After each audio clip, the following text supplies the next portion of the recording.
मुकाबले शुरू हो रहे ने।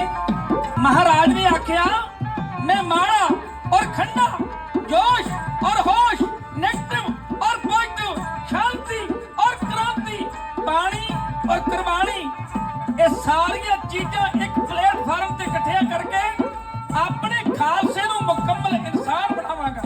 मुकम्मल इंसान साडे भाजी राज करमवीर सिंह जी पंजाबी रेडियो यूएसए तो और बहुत सारा मान कर गए हम। मैं धन्यवादी हाँ। महाराज इसी तरह इन्हों कौम की, पंथ की, देश की, पंजाबीयत की सेवा करने का बल बख्शिश करे।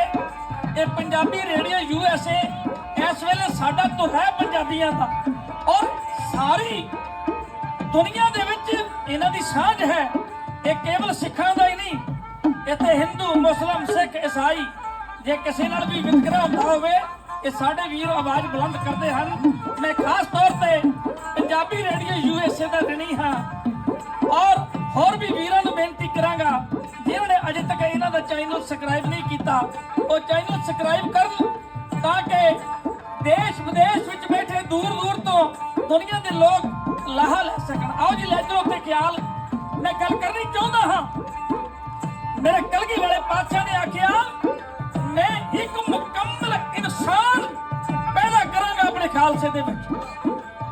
सिख अमृत वेले उठदा है, इशनान करदा है, ये सिख दी ब्राह्मण दी जिंदगी है। सिख अमृत वेले उठ के गुरमंत्र दा अभ्यास करके जदों सिख गुरुद्वारा साहिब विखे जांदा है और अपने रेशम दे रुमाल दे नाल संगतां दे चमड़े दे जोड़े झाड़दा है, ये सिख दी शूद्र दी जिंदगी है।